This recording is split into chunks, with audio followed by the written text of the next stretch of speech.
listening to the one and only Dawg Show. Your hosts, Troup Brenson and Smooch Moncrief. Just two dudes talking Georgia football. Welcome, Dawg fans, to the one and only Dawg Show with Troup and Smooch. And ooh-wee. It hasn't worn off yet, Troup. It hasn't worn off. Yeah, and that's why you play these games, because when you got a program like Georgia, you give yourself the opportunity to have these kind of experience. And Georgia, with a 30-15 victory in Austin, let's say it was on the road in a not a pleasant environment for a opposing team, and Georgia passed the test with flying colors. It was Georgia's like third test of the year, and I don't think it was that for the Texas Longhorns. It was their first test, and it wasn't a pop quiz. It was a final, and they weren't ready for it. I don't think they studied hard enough. I don't think that program was quite ready for what the Georgia Bulldogs and Kirby Smart brought to Austin, Texas Saturday night.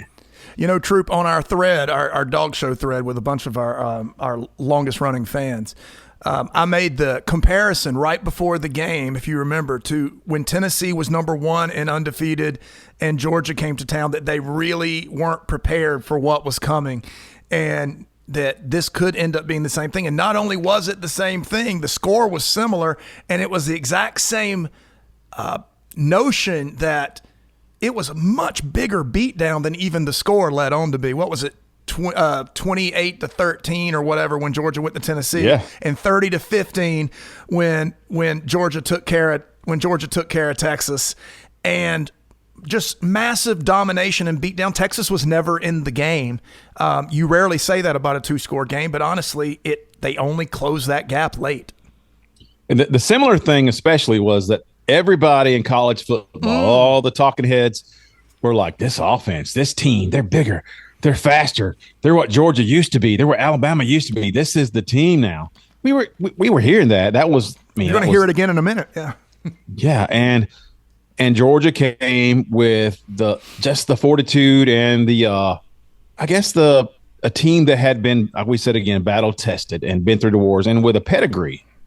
You know, that's a good point. Texas's pedigree over the past 20 years is not Georgia. And so it was their first really big test. I mean, they made the playoffs last year. They didn't stay there long, but they Georgia came in and showed you what their potential is. We're going to talk about some of our takeaways from that game. We're going to talk about penalties as well, because that's a big topic, and how our take on that. And then, Smooch, I think we're going to have a DFA, a delusional fan. You got to. It's been a while. But even after a game like this, where Georgia showed you this is what elite football looks like. Right. This is what championship football looks like. They did. There were still fans from Texas chirping and saying, "Well, we did this and we did that and we did this in the third quarter," and we just kind of laughed because it sounded so much like the Tennessee Volunteers in the past few years. Did you hear what he just said, Dawg? Listen, Texas fans, did you hear what this man just said? You now are more closely in your behavior related to Tennessee than any other team. That's where all you did was get ranked number one and get beat down by a better team. That's all that happened. It happens to all of us. But now you have regressed to Tennessee level. And that's now the company you skipped over Florida, you skipped over Auburn, you're all the way down at Tennessee level. Unbelievable. Yes. So Georgia did welcome Texas to the SEC. They really did. I mean, it was a lot of talk about where Texas was going to march into the SEC and kind of plant their flag and say, we are the team. It was actually said that they're the new sheriff in town, and we'll play some of that later. But we did a little something that we think you guys will appreciate. Smooch put this together in the last couple of days, and it's just a Dawg Show original. Nobody else does this, I guarantee you that. Nah. And it was a welcoming Texas to the SEC. Beautiful work, beautiful guitar and vocals, and we're going to play that for you right now. All right, let's do it. Welcome to the SEC and all the cold, hard reality. They said first year you might win the crown. Now you're flat on your back with two horns down. You heard the media praise your name till they let the big dog off the chain. The hype, the swagger, can't win the game. Humility 1 week away. Welcome to the SEC, where the footballs run through the power G, where hearts are broken and dreams go down. Yes, the welcome mat is out. A nightmare came that was oh so real. Now we're planting hedges on your Texas field. A man with a whistle is all you had to make the beat down not quite so bad. Welcome to the SEC, where the footballs run by the power G, where hearts are broken and dreams go down. Yes, the welcome mat is out. Losers in Austin and bombs in the stands, trashing your field like a Tennessee fan. Same result, you go down to the Dawgs, so we all just welcome y'all to the SEC.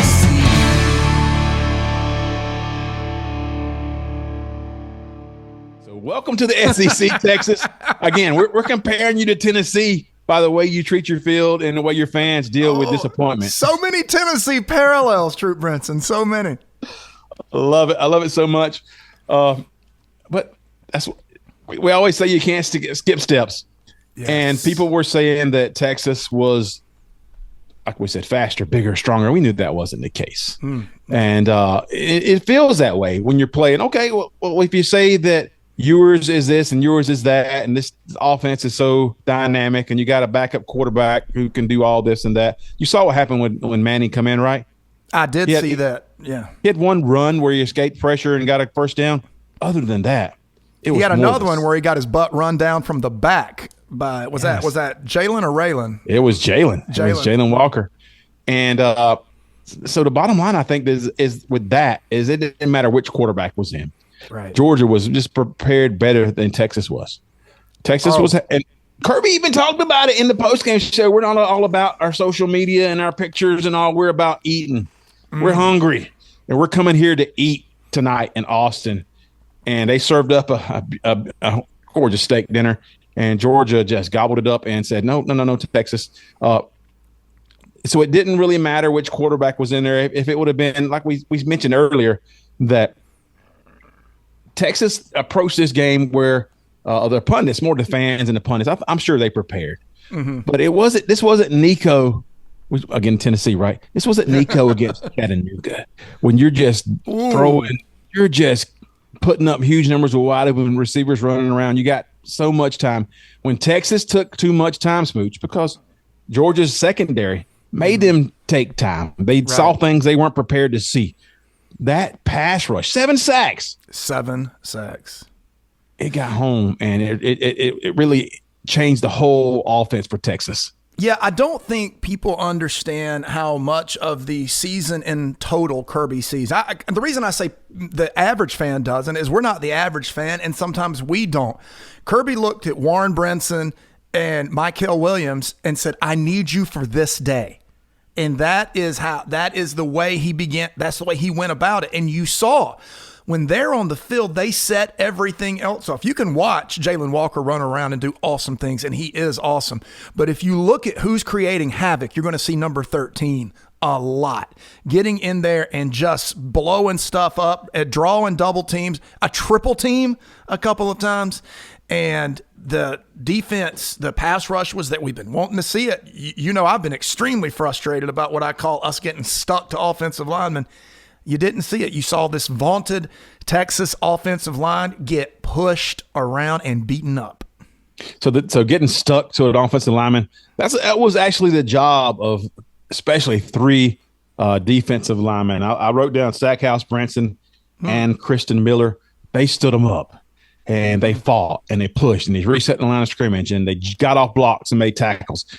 And them doing that allowed guys like Jalen Walker and Mykel Williams and Damon Wilson to just flourish.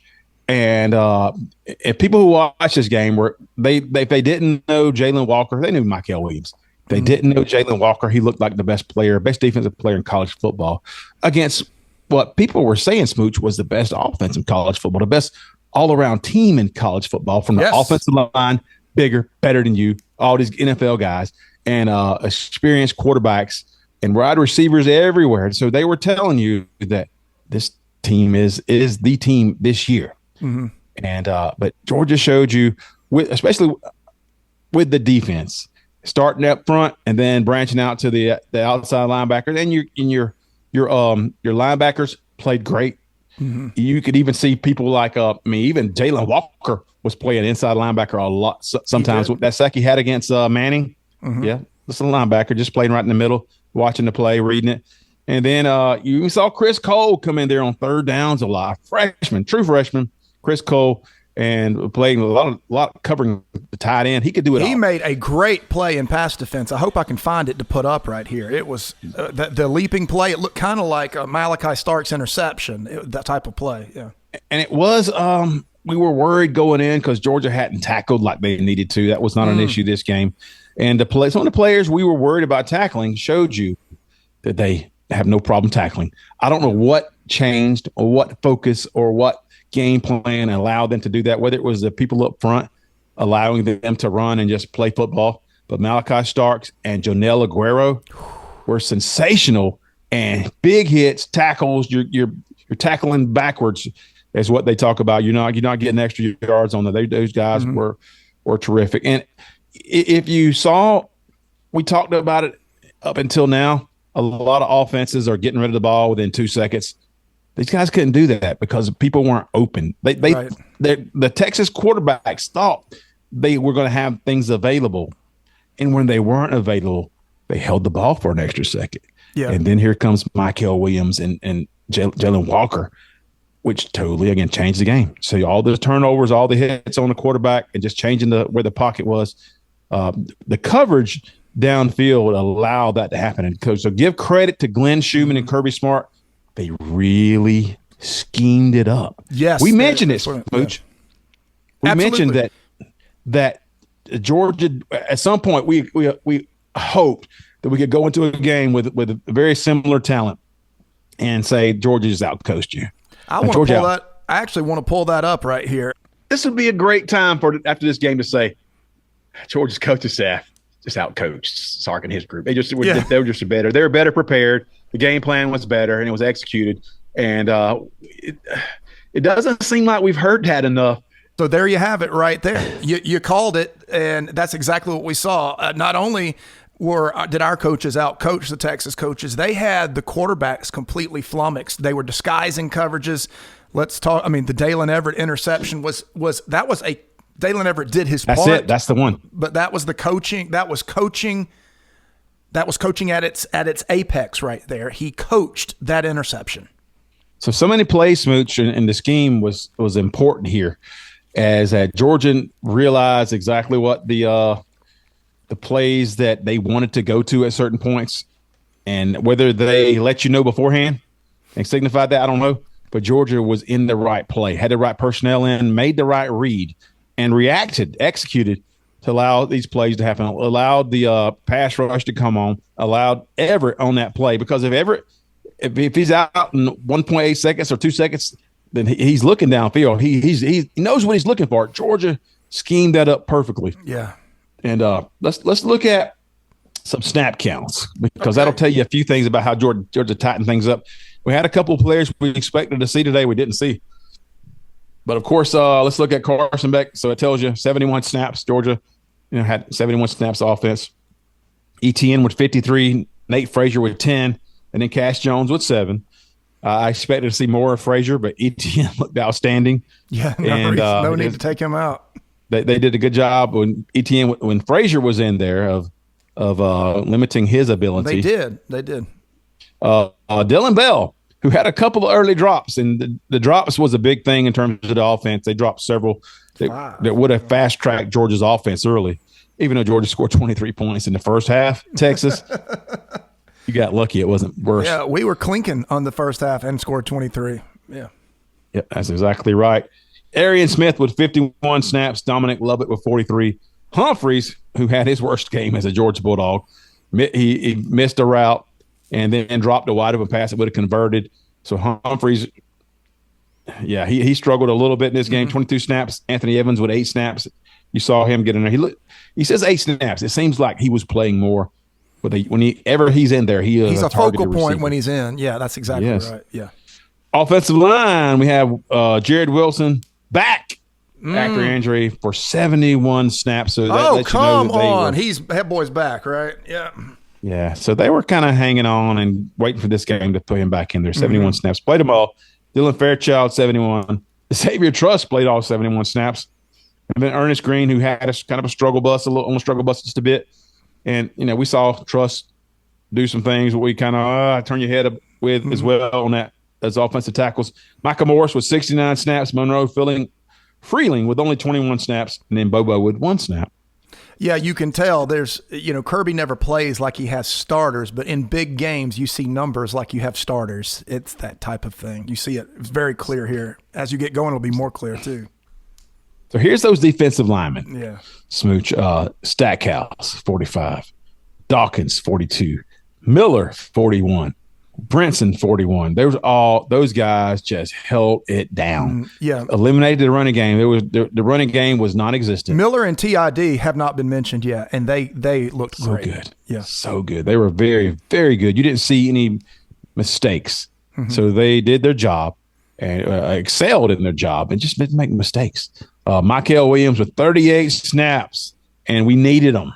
They needed all 38. Yeah. Gabe Harris came in for 18 snaps. That's not a small number. Good amount of snaps as well for Gabe. And then at linebacker, Smooch, Braylon Wilson led the way with 58 snaps, and Jalen Walker 53. C.J. Allen with 47.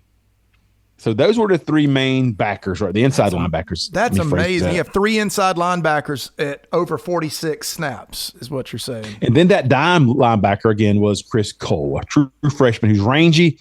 He is uber talented, and he's coming in in the biggest game of the season. Chris Cole is coming in there, and they're going at him, and he's making plays. Yes. So credit to him. He's going to be a monster going forward. Remember that name, Chris Cole. He is a stud. And there's Justin Green, who is just as much a stud as him, just maybe not the same type of cover linebacker. And Chris Cole can do it all. So going forward, you're going to hear a lot about Justin Green and Chris Cole play the linebacker position. Outside linebacker, you had just 2 guys playing. Chaz Chambliss did a good job, and Damon Wilson. We talked about him, and he created some pressure, maintained the edge, and you didn't see a whole lot of Georgia giving up that edge at all in Saturday night's game. I don't know where the Chaz Chambliss haters are after that game. It's going to be really hard to justify Chaz Chambliss. We've been them before. We've been the Dawg show before. Oh yeah, we've thrown parties for Chaz Chambliss haters before, but he came. Yeah, we've hosted. Thank you. He came right in and did everything you could want from an end. He looked good. He penetrated when he needed to, made some great plays, and that's actually 2 games in a row. Chaz Chambliss has looked very good. That one accidental face mask is the only blemish. If your linebackers, we were finding out that if your linebackers do their job, then Chaz Chambliss looks amazing. And because sometimes even in the defensive backfield, if you don't do your job, you make another guy to the fan who's watching this game on his TV, they look bad and they're like, "What happened here? You terrible." Well, it's a team game. Georgia plays complementary football, and sometimes not doing your job makes the other guy look like it was his fault. And what is he going to say? Is he going to go on social media and say, "That wasn't me"? He's not. He's not going to do that. That's what I'd do. That's what I would do. Looking at that defensive backfield. And you had 3 players get just all the snaps. Julian Humphrey. Before you go, this is very interesting here because we've had musical chairs in the defensive backfield this year and not in this game, right, Troup? So I'll say when you watch games, you have a certain perspective as a fan. You say, this guy needs to play less because this was happening. So coaches know what's happened during practice, and they know what the players are coached to do. And they know sometimes just things just don't go your way. And so they know those things, and we don't know those things. And they want to win. much more than even more than we do. They're tied. Everything in their whole life is tied to these players being the best that they can be and putting the best possible player in the best position. So when we say, okay, Julian Humphrey needs to play less, we don't have even a third of the information that they have. Mm-hmm. So Humphreys had 80 snaps. Everett, who had his best game of his career, people are like, oh, he keeps giving up big plays. Everett, 80 snaps, was one of the players of the game. Malachi Starks, 80 snaps, and looked like a wrecking ball. Like you might want to play him out linebacker. He was tackling so well and just hammering people. Mm-hmm. As long as it's not the fourth quarter and they call a targeting play, then we're good. Just hit people hard. That's the next guy you're going to talk about. So those three guys jumped in there. We didn't see at any cover position. We did not see Ellis Robinson, the fourth. And right. Last week I told you I thought he was a star in the making. He could cover people, and you said as long as he's covering, yeah. But you trust what you know. You trust what you've been practicing with for 2 or 3 years, and he may be the most talented player on Georgia's defensive roster. But you don't thrust him into a position where you're making it where he can't succeed. You want to put him in positions to succeed. And we always say don't skip steps. Championship programs don't skip steps. It's a stepping stool and a ladder for Ellis Robinson. He's going to play a ton at Georgia. Yeah. This might not have been the place to put him in where he was going to be. Because Sarkisian's got an offense that can confuse you. Don't put him in a position where he's going to fail. And Georgia, you can't. Are you going to second guess it? Right. I don't think you can at this point. No, and on that same thing, Troup, when asked before the season, in the offseason, what Ellis Robinson, because he's such a complete corner in terms of coverage ability, what his weak spot was, Kirby Smart quickly answered his weight. He's actually not big enough to play SEC football. So it makes perfect sense why him being a freshman and him still, I think he's added 6 or 7 pounds. Kirby wants him to add more like 14 or 16 pounds. And so it's very easy to see why he's not in this game against these fast monsters. If you listen to any of the pundits, right, they've got these giant, fast monsters running a Sarkisian offense. Very easy to see why this is not his time yet. And he may play 20, 30 snaps going forward. I don't know. But this game was maybe not the right place to put him in on the road and cost Georgia, or because it'll take 1 or 2 plays to cost. Who knows? He could have a hamstring too. There's no telling. So Dan Jackson with 56 snaps. Jonel Aguero. We had said, man, this guy's supposed to be a tackling machine. He had looked not so good in terms of securing tackles, and he's always physical, and his intent is good, but his execution was near perfect this week. And if you can eliminate that targeting, which I thought was dubious at best. The Dan Jackson targeting, you can say, okay, whatever. The Aguero targeting, absolute joke. They don't. No one knows what targeting is anymore. The refs do not know what it is. I mean, that's just like a tackle. Yeah, it's like you get in a rhythm of calling targeting. Let's call another one. Hey, we got another one right here. Let's throw it out because Texas needs to come back. And human nature, we've seen it all our lives in college football. When you're trailing in a big environment like this, the tendency is going to be to reward or to give some benefit of the doubt and add some extra penalties a lot of times on passing plays to the team trailing.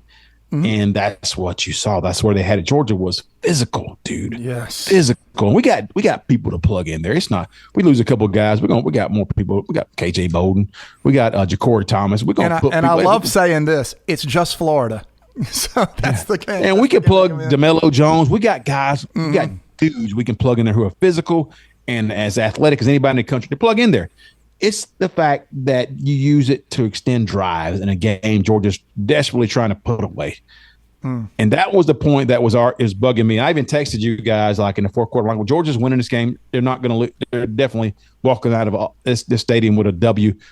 But I'm so irritated that they tried so hard to take it from us with ridiculous calls. And even Kirby Smart mentioned that he was like, they tried to steal it with the calls. They tried to rob us of this game. And then they tried to rob us with calls in this place. And these guys are so resilient. He felt it in the immediate reaction. He felt the same way I did. Yeah. That they were trying so hard. And it was a couple of plays, Smooch, where ETN scored a touchdown. Everybody knew it. Everybody watched the replay, raising their arms. They wouldn't give it to him. And they spotted it a freaking yard back from the goal line. 3 feet back from the goal line, yeah. If you're not going to give him that, I mean, that matters when you're at the goal line. Every inch matters because I'll say matters.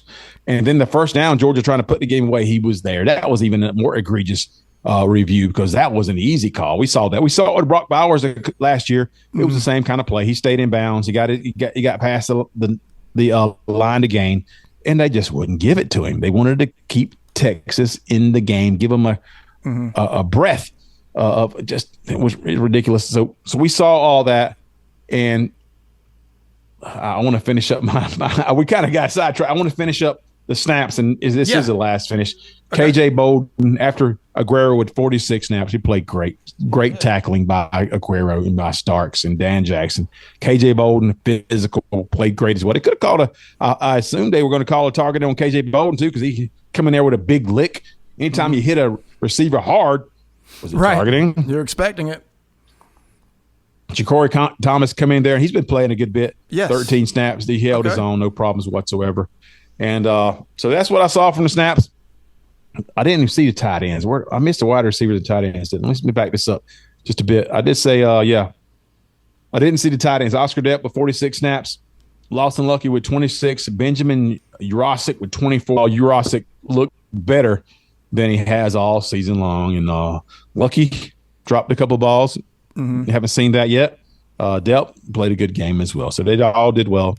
Overall, a good team victory for Georgia. And Kirby mentioned that in the press conference or the post game talk to his locker room and say that this was a team victory. The offense did not play its best game, Smooch. No. The defense did play amazing. I think that's what's encouraging. I think that the fact that our offense sputtered a few times and they still dominated. I mean, how do you, against the top defense in the country, how do you stumble to 23 points in the first half? They did. You gave me a stat at one point. Georgia had like 4 plays over 15 yards, and Texas had 15 total yards. Crazy lopsidedness like that. I think it, like I said, I think the only blemish on that game, like we would be focused on the offensive mistakes right now. That's what we'd be talking about. But the bigger thing that needs to be fixed is not necessarily on the Georgia team, and it does have to do with what I call activist officiating. They want to play a role in the score of the game, and they did, and it really soured what should have been the best night of the year for football fans. And Georgia has committed penalties, but it was the way this happened. We'll talk about this, and everybody's been talking about this all week long, Smooch. And it feels different when you lose a game and you say, well, we didn't call this holding call. If they'd have called these 2 holding calls, we'd have won the game. It feels different when you win a game and you still look back and say, there was something really odd about those calls. Yeah.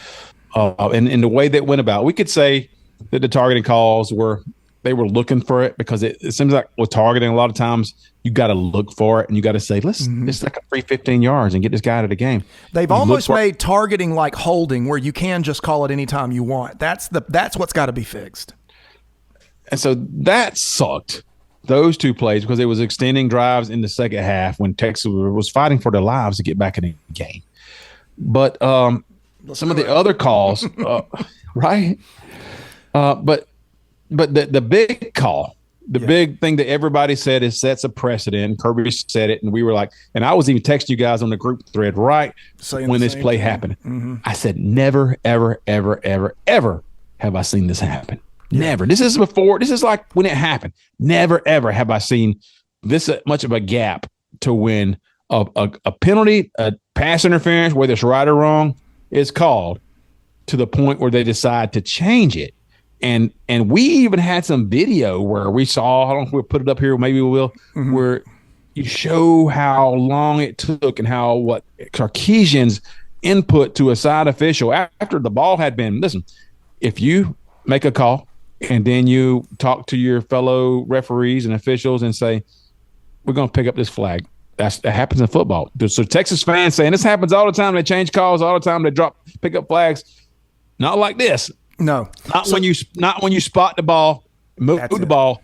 The defense and offense get to the line of scrimmage, and you got a earful right now. Just a official who flew the flag, getting it from Sarkisian, and then they delay it because of the fans' interaction into the game. That they say that can't, and you got the jumbotron showing you the footage. You can't, something that the refs are never supposed to look at is the jumbotron. So if it's non-reviewable, I don't care if it's right or wrong, but you're setting a precedent because fans are going to use this, and plus just put it where we know what the rules are. Right. Georgia won this game, so we're not complaining about that. We're complaining going forward. Are you sure this is the right way to go? Was this the right protocol? Because we haven't seen it before, and you used it in a point where Texas, who we're already skeptical and suspicious about Texas in the SEC, use it to benefit them in a way you've never done before. So don't think we're out of line questioning why would you do it now? Why would you do it when Texas is losing in this situation? Would you do it in any other situation? So we're going to question that. Because it's never been done before. And it was the way in which it was even responded to.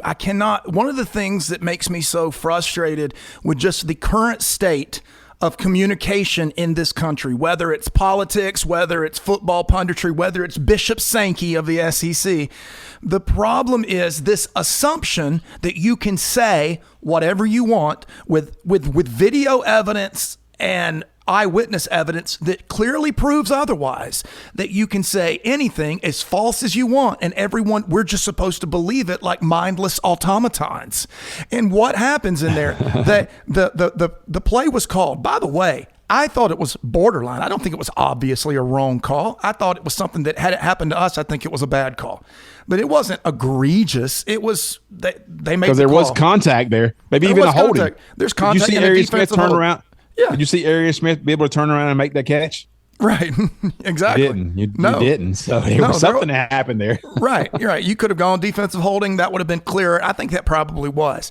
However, you've made the call, and then this is the part there. This is the part that we're going to drop this in a second. But this is the part the SEC's lying about.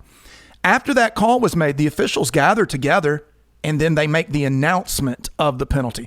That was their gather to meet. They gathered, they met, they then announced the penalty. They then spotted the ball, and Georgia was getting ready to run a play when the fans, a la Tennessee, start sling blading pieces of trash and mustard and bottles and hitting people. They broke some photography equipment in the process, hurting people, throwing stuff onto the field, at which point Sarkisian starts throwing a temper tantrum a la a little child and pointing at the Jumbotron like he didn't get ice cream after dinner. That's it. So what changed, Smooch? Right. What changed? What changed after the initial meeting where they spotted the ball? What changed? Right. What did they get to see? The Jumbotron. They looked at the Jumbotron. So after the bottle started throwing, when they got scared and they got frightened and they didn't want to be bullied, they realized what they were doing, which was ending the game. This game's over at that point. That's for all intents and purposes. And then they listened to Sark's little temper tantrum. Then they watched the Jumbotron. Then they caucus again, a second time, not the only time. That's where the SEC is lying to you, the fan. They caucused twice. They gathered and discussed the penalty twice, once for the original call and once after they were bullied by the fans and Sark. At that point, they then reversed the call. Absolute breakdown, and you're telling stupid fans, which South Carolina, a lot of stupid fans, Florida, a lot of stupid fans, Tennessee, almost all stupid fans. You are telling stupid fans it makes perfect sense to vandalize, to bully, and to endanger players and other fans, and the refs may tuck their tail between their legs, rescind their testicles into their body, and then make the call that you wanted all along. Yeah, and they hide behind, well, we got the call right. Maybe you did. That's still subjective. There was still contact there. Yeah. And maybe you did, but the process was had no precedent. And so we're going to call it into question because it benefited one team at home whose fans acted out. And so all those things tie in together and they matter. And so we're not wrong. Nobody's been wrong to call this out. So you better figure this out, because it can go ugly if you allow this precedent to stand, they come out and they define the Texas hashtag Tennessee fans to you heard that. Yeah, they act like Tennessee fans. They did. And the thing is, Smooch, is why would they do that? Okay, if you get hosed call after call, you feel like the officials are against you, and it's like the third bad call they made against you. Maybe you say, okay, I've had enough, and you want to throw something on the field. It's still not right, but you feel that way. No. Georgia was just getting home. Georgia was just making you look like a team that needed to be ranked 8th instead of 1st. And Georgia was letting you know that this is what it looks like when you're the best team in college football. And they didn't like it, and they were not ready. And I will say other Big 12 teams like Texas A&M have said, this is what you're going to get. We've told you this, guys. This is what you're going to get with Texas. They are entitled. They think that you owe them this. And when you owe somebody something, when you don't give it to them, they're going to throw stuff on the field. And that's what we saw Saturday night. Yeah, one more thing about it, and then I guess we can move on. But it makes – so, I've got a little bit of conspiracy theory running right through the middle of me. So does – we all kind of do. Troop's wife, my wife. We have a little tinfoil hat conspiracy theory running through us. Before the season, when they're bringing Texas in, and they're talking about what a great honor it is for the SEC to receive Texas, and then Texas is given this as much of a cream puff of a schedule as you can get in the SEC, a joke of a schedule for an SEC team this season. They're given that. We're like, well, maybe it's just luck of the draw. They certainly didn't get the draw that Oklahoma got, but Texas got, and Texas A&M as well. But Texas got a very favorable schedule. And then when they say, oh, wow, by the way, when Texas finally plays a huge game against the best team in college football, we're going to make sure to put that game on the weekend that you've got 2 concerts and a Formula One race going on, so that Georgia people aren't as able to attend that game. I mean, you had to spend about $10,000 to really go see that game altogether. And so when you add that up with this assumption of getting calls, and then how quick the media is to jump on the Texas bandwagon when they have no proof of concept on the field at all, the whole thing starts to smell bad after a while. You're like, what in the world is this? Do we have another entitled team like Ohio State and Tennessee and Alabama? Oh my gosh, add another one to the mix. But one thing they all have in common is Georgia's beating them. Georgia found a way to win that game. And I will say that, because other teams will point out this thing about Georgia's schedule in the past. I'm like, it's not our fault that Florida sucks. It's not our fault that Tennessee can't beat Kirby Smart. And, Texas did play in Michigan. They did play Oklahoma, who were just offense sucked. So, but this would have been a home game where they should have everybody circled this game. This was welcome to the SEC. And football is run through the power G. Love it. You didn't know that. So now you know, Texas fans. You didn't know before. Now you know football is run by the power G and through the power G. And Georgia showed you Saturday night. Let's look at some takeaways from this ball game, because the ultimate, path is for Georgia to figure out how to get all these things together when you get to playoffs, when you're trying to win a championship. And Kirby has said as much, that the championship, the playoffs is what matters. So he wants to have progress. And you've seen parts of the year where Georgia looked like their offense looked like they were a juggernaut. And you've seen really only this game where the defense reminded you that this is Georgia football. And we put it together and we're focused and we're healthy. Healthy is a big part of it too, right? You saw Warren Brinson and Mykel Williams looking healthy. And so that filters out through the rest of the field and the left layers. And so those guys being healthy, you saw that. And so Georgia wants to they've reached that potential. So here's what I saw that mattered the most to me, and you got something you want to say too. But the biggest takeaway from Saturday night, other than just winning the game, I don't care if you won it 7-6. That was the best outcome. But the other takeaway was defensively. You got a chance to see what Georgia's ceiling is defensively, because we haven't seen this defense not in 2023, not in 2022. We haven't seen this Troop Brinson. level of game-changing defense since 2021. Preach. And we told you folks, like in the offseason, that we looked at these players and we saw the potential for them to take not one, but 2 steps forward and to be one of those game-wrecking type defenses. And you saw that on the road. Again, that's not – don't forget that. On the road. The worst possible environment against a team who's number one, who is feeling themselves. You saw this defense show up like a team that you haven't seen since 2021, the defense of game wreckers and game changers on every level and just dudes. So that was the biggest takeaway. So if Georgia can come close to that, even not to match that, come close to it going forward, you're seeing another defense like Kirby Smart preaches. You're seeing that. Yeah. Do you know how elite a defense has to play to throw 3 interceptions and dominate the game? I mean, that is literally what happened. So tell me, where did Georgia's offense start when they scored most of their points, and why? Right. Deep. Because the defense gave them great field position, which is what happened during championship season. It's a complimentary football. Mm-hmm. Georgia can drive the ball 89 yards, which they did with the game on the line in the second half. Yes, they did. But it makes it easier when they don't have to, and your defense is causing turnovers and wreaking havoc. Yeah, and that's what they did. If you look at a graph of the field position battle, it's laughable. It's more one-sided than the score was. It really is. That's not luck. None of that's luck. It doesn't happen if you don't force it to happen. Yeah. So you can say, well, we would have done this or done that if Georgia hadn't had great field position.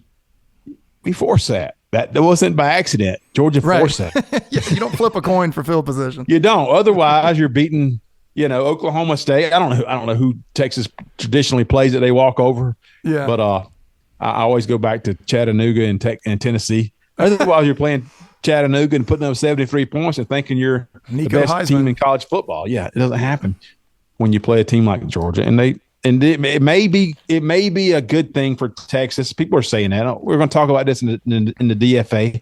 Maybe a good thing for Texas. They saw this at this point midway through the season because they didn't know it, but they know it now. That their best was not good enough, and sometimes you just don't know it until you do.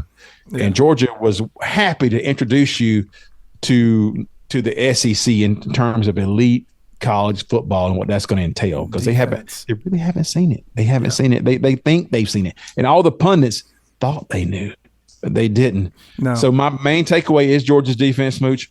Yeah. My second takeaway, offensively, Carson Beck and his wide receivers. Let's put those two together, because those aren't. You can't isolate any of those. Beck and his wide receivers were not good together for a large part of this ball game. I saw 2 receivers run the wrong route, which makes the quarterback look stupid, but he knows and the coach staff knows. Mm-hmm. You had receivers dropping 5 or 6 passes that they normally catch. And Georgia's dropped tons of passes this year, but they got guys who can make those catches, and so that's not an issue.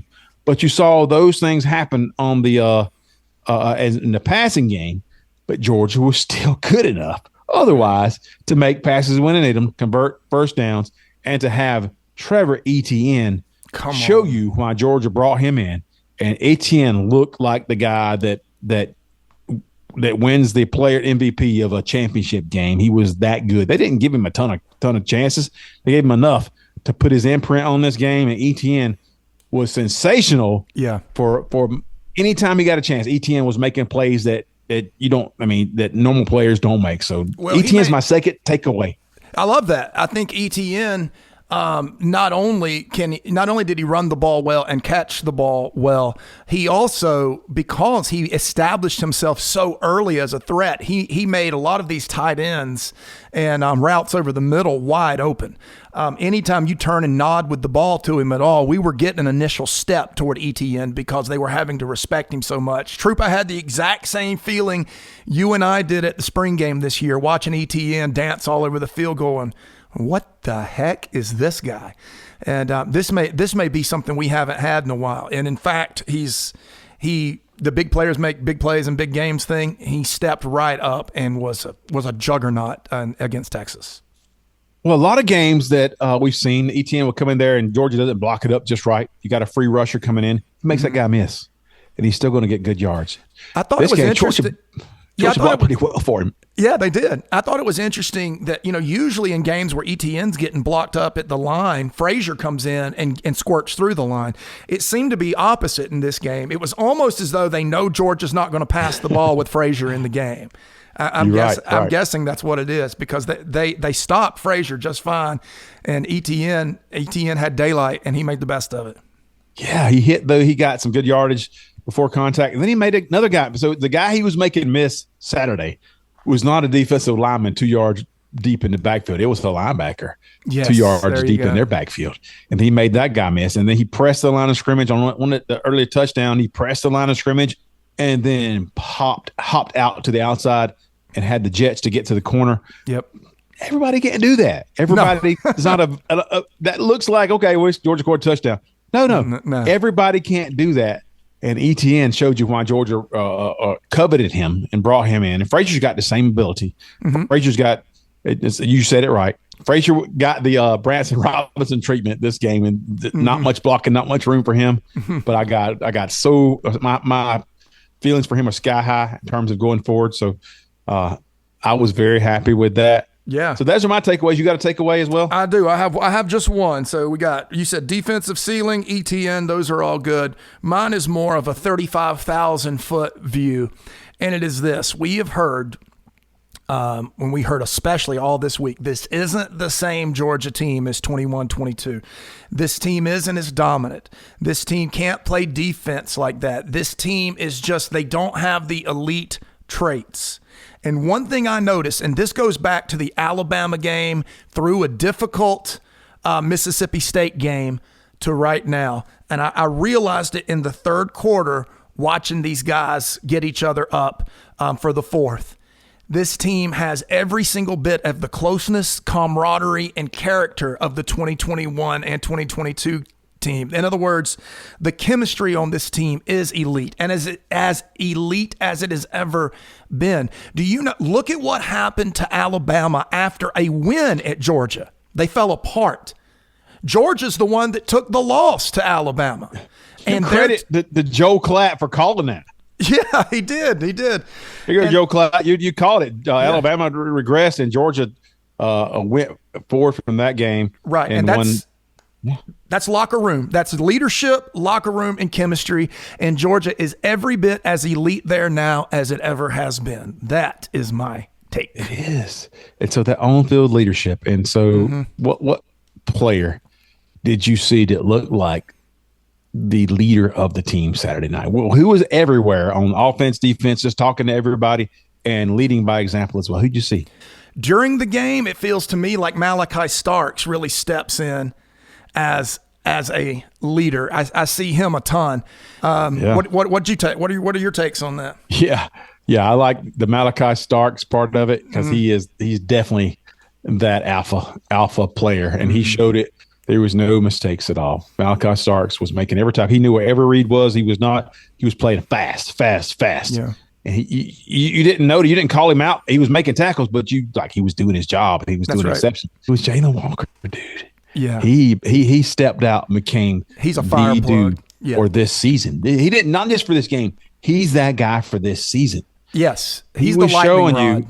He took over the whole game. He was talking to the offense, defense, and we had a little video from his dad calling Kirby Smart last week and saying, "Thank you for doing what you said you were going to do. You told me you were going to help make Jalen a better man and a better football player." He said, "Thank you for following through with that." You saw it. In bright lights Saturday night. Jalen Walker was that guy. Not just, he made plays, so he was on the camera, but he's that guy. He's the guy that after this season's all said and done, I think number 11 on defense is who you're going to look at, Jalen Walker. Malachi Starks, you're not wrong there at all. No, I mean they're different styles of leadership. They're like tag team guys in a wrestling match. Well, they're different styles. Jalen leads kind of in a Ray Lewis type of way. Like he is. He is up in everybody. He energizes everybody. He's right up in their business. N'Kobe Dean, that's more of the way that Malachi Starks leads. He knows everyone else's assignment and can tell you if you miss yours. He not only knows his, he knows yours.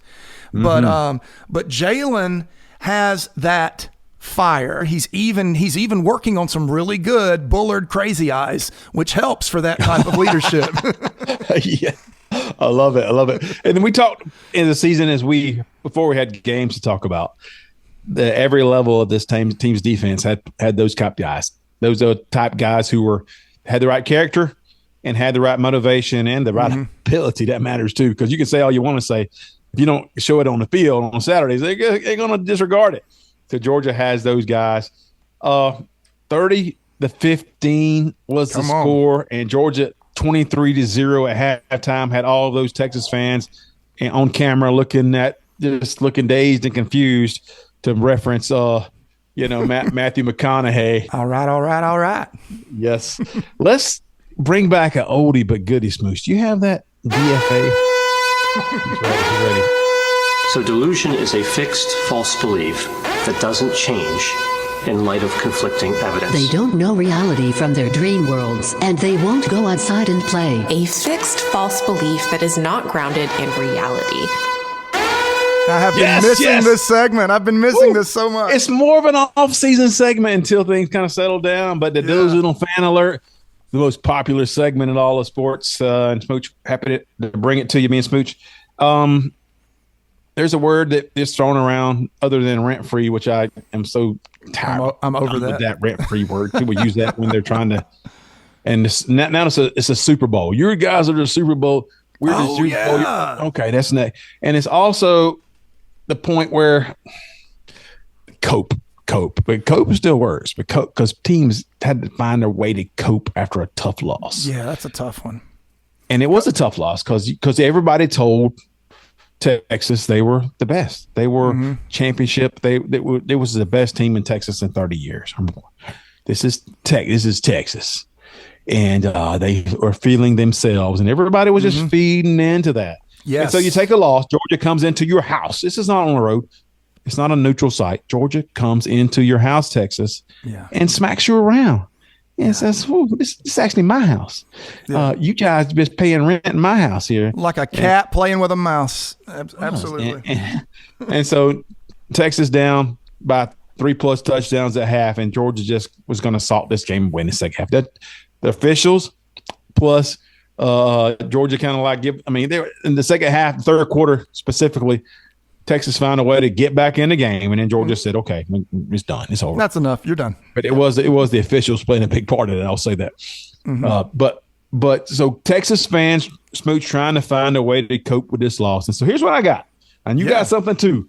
I got Aaron. I got a couple of Twitter messages on Aaron trying to find out how Texas is still Texas, and Texas is still, you still feel good about it. So he says, Aaron Longoria, 94, says that Texas was the better team, no doubt. Oh, my. No doubt. But Georgia just racked up 23 points off 60-ish yards on offense, and it was just a poor offensive performance is all. That's all. Just they performed poorly offensively, and Georgia had your short field. So Smooch, tell me why Aaron is in error in thinking that the Georgia short field scoring with a minimum amount of yardage was not a way to cope here. Well, first of all, your field position was, your offense had a bad day because a defense totally dominated you from beginning to end. The best defense you've seen in probably a decade. The best defense you've seen. And as a matter of fact, you didn't even look like yourself. It wasn't as though you struggled. You didn't look like a Texas offense at all. And on the other thing, I don't know where you go to say Texas was the better team. Georgia looked, despite what people say, Georgia was faster. They were better coached, and they executed better. Georgia is the one that sputtered and committed its own mistakes, missing routes, throwing interceptions. Georgia's the one that sputtered. Actually, if both teams correct their mistakes from that game, Georgia wins by a much larger margin. So let me ask you this, Smooch. Is dropping passes, is that credited to the defense? Dropping wide open, did you catch all year? Or is that credited to the defense? I mean, statistically, it probably is, but it most certainly should it not be. Shouldn't be. It has nothing to do with the defense. As we call drops a pass. Yeah. Self-inflicted errors. Self-inflicted. Yeah. Georgia getting after you and just pummeling you defensively, where you want to change quarterbacks. Mm-hmm. You want to change quarterbacks. Is this product of Georgia's defense? So yeah, Aaron, not as much. Those yardage deficiencies in terms of how far Georgia had to go to score was because Georgia defense. Complimentary football. You guys need to get familiar with that. Yes. And that's how Georgia won 2 championships. That's what Georgia played. I had another quote from Major Parham, says Texas was the better team in the second half, but nobody wants to talk about it. There has never been a more Tennessee statement than that. Read it one more time, Troup.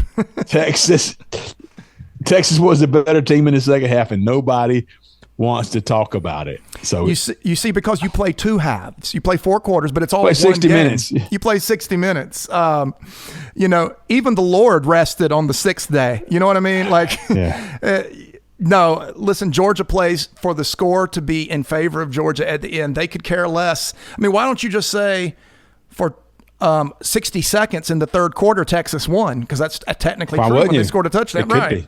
Yeah, exactly. Hey, we had one long pass, and we won that quarter. Won that 60-second. So, did you have any? Did you have anything you wanted to? You had something that you compiled, right? You want to play have. Here? So I went on to getting ready for the game. So what we just covered was post game, but getting ready because we weren't sure. Remember before the season, Troup, we were saying, where are the Texas fans? Well, we found them last week. We found them. And just getting ready, you could tell we were headed for delusion because of the cocksure nature with which these guys are speaking about Texas. This is about a minute. I compiled it from, I think, 5 different podcasts. Here we go. Texas can sure as hell beat Georgia, though. Like, let's not fool ourselves. Steve Sarkisian in Austin beats Georgia this weekend after beating Alabama last year. There is a new sheriff in town in the SEC. But I'll tell you this, Texas is going to win this game. Texas is going to win this game simply because of the fact that Georgia's defense is awful. I have Texas beating Georgia 48-0. Hit my line. Whoa. If you want to bet. Personally, I think Texas is a better team than Georgia is. But I picked Texas because of Georgia's inability to play defense right now. Texas looks bigger and stronger and faster than Bama and Georgia. Don't be shocked if this game is worse than I predicted it to be.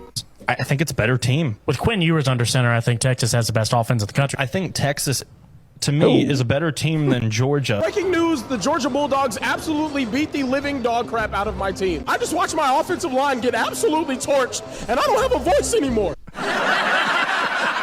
Yes.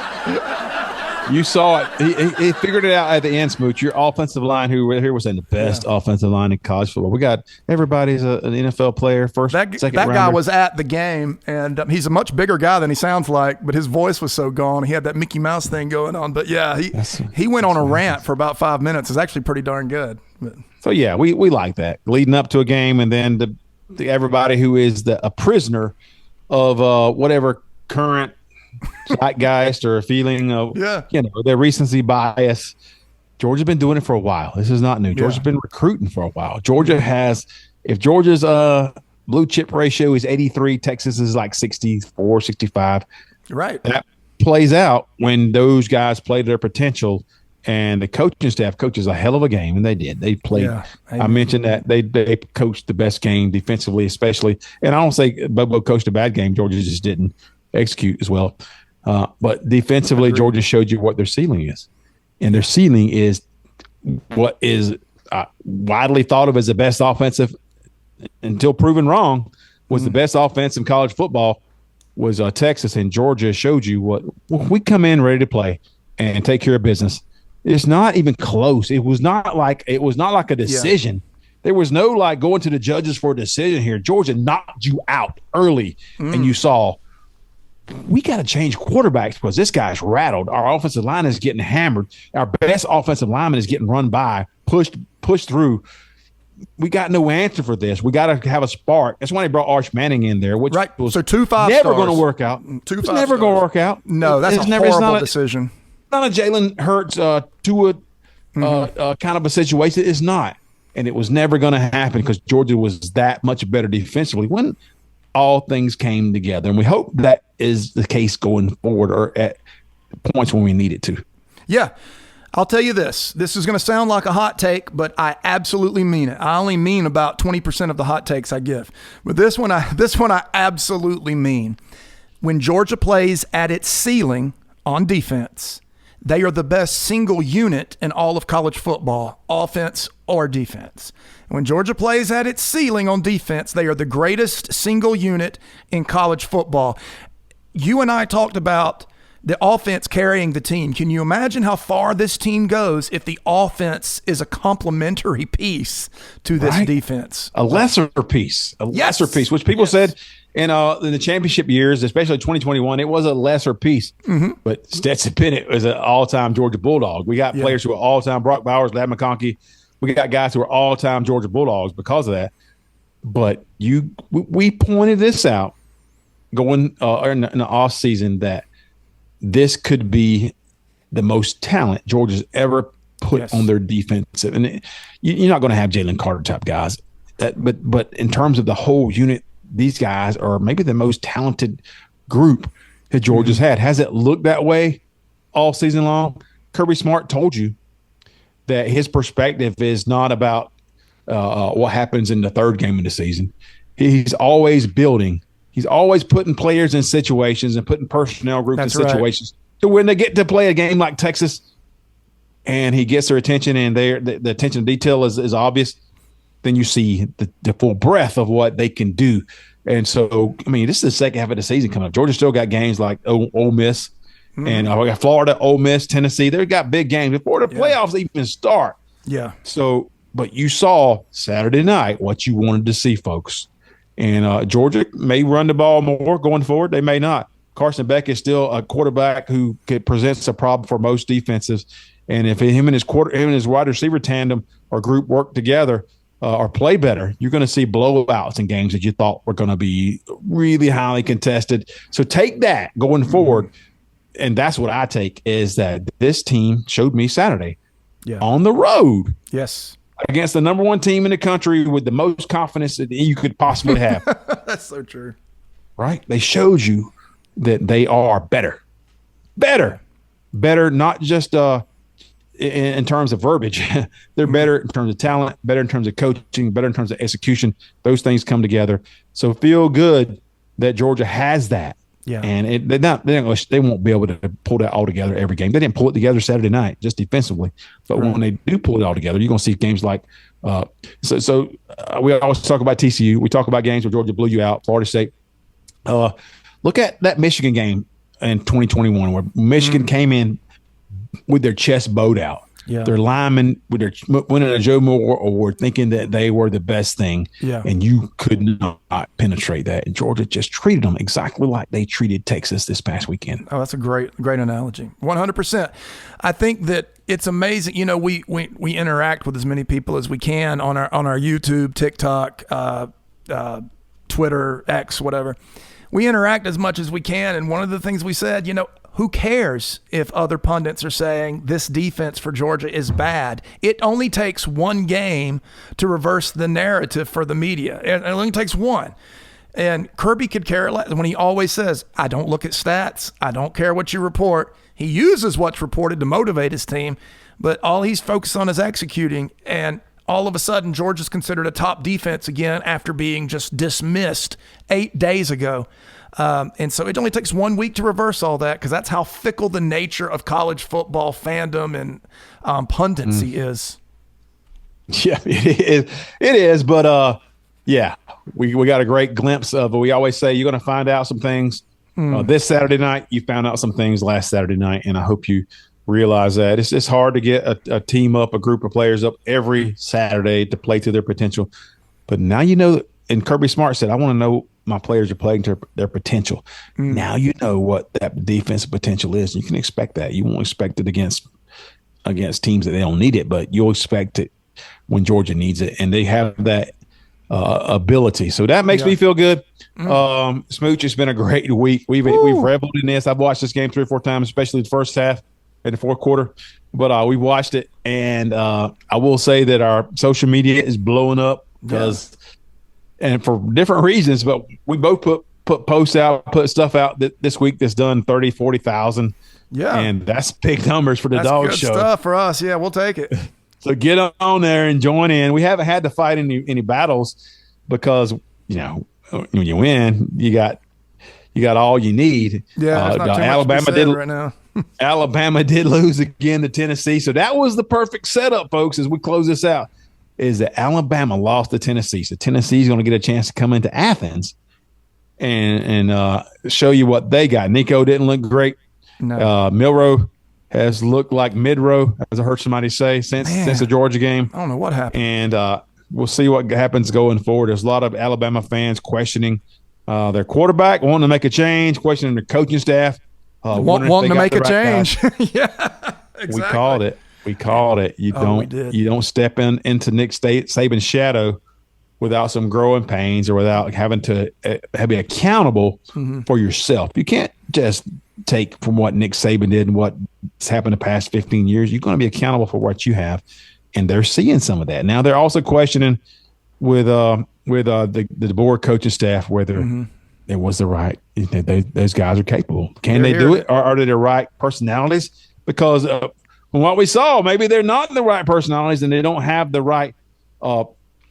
I think a determination and fortitude to be an SEC high caliber championship level coach. And that's not me. I mean, I said it too, but the fans are now saying it because they're saying it. I'm here in the middle of them, as you know. And so I spent Sunday, I had a concert Sunday. And so I spent 3 or 4 hours with maybe 10 diehard Bama fans. About half of them are season ticket holders. Yeah.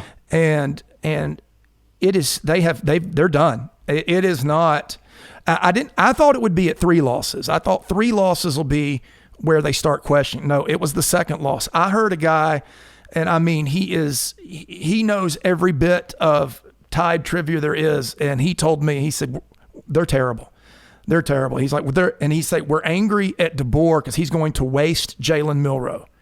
And then he's going to be gone.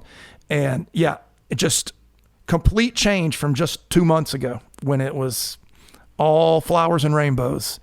And so, yeah, that'd actually be a good topic to bring up. We could do a Life Among the Sabanites coming up with the DeBoer situation.